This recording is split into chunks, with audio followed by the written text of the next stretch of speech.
I also went to Van Nuys High a little bit later, but I did go there. Anyway, I'm lucky. You all heard this play called Hamlet. And I don't want to spoil anything, but Rosencrantz and Guildenstern are dead. And there's another play called Rosencrantz and Guildenstern are Dead, which is about those two characters with the play Hamlet going on around them. Well, that's been my life. I have been working near the internet and sort of on it, but around with all of these giants.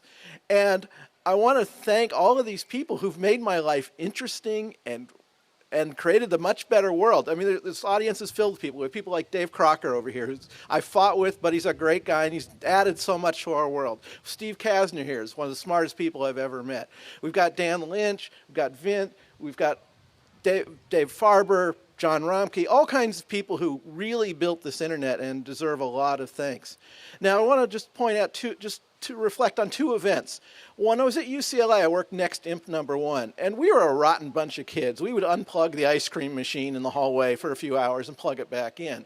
But we had this thing where we drop things off in Bolter Hall and see what happened when they fell 9 floors and hit the ground. Well, there was this hardened box. It looked like a refrigerator with a hook on top and said Imp number 1 on it.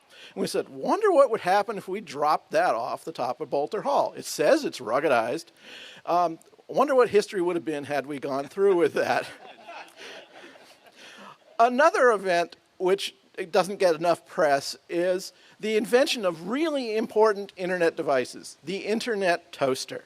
It really existed. There were 2 of them. It was built by John Romke. He built one, and Simon Hackett built another. They both used my SNMP code.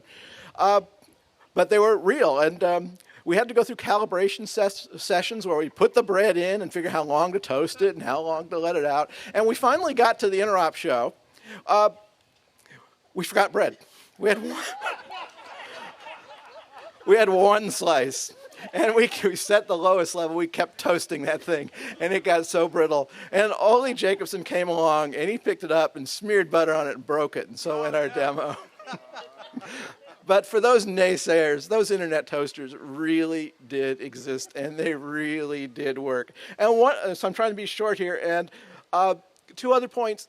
Dan Lynch needs an enormous thank you for the interop shows. We used to have these things called TCP bake-offs, and those were in days when people did not fight over non-disclosure agreements and patents. We all got together with our code, and we bounced packets back and forth and broke our code.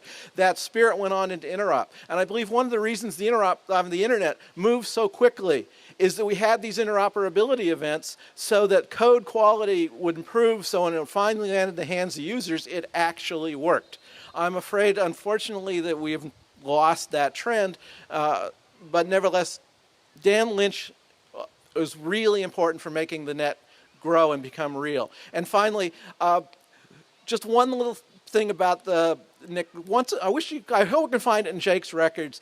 Is for a birthday gift, a wedding gift, we gave Stephen Sue Knowles his and her protocol numbers. So that's my comments, and thank you.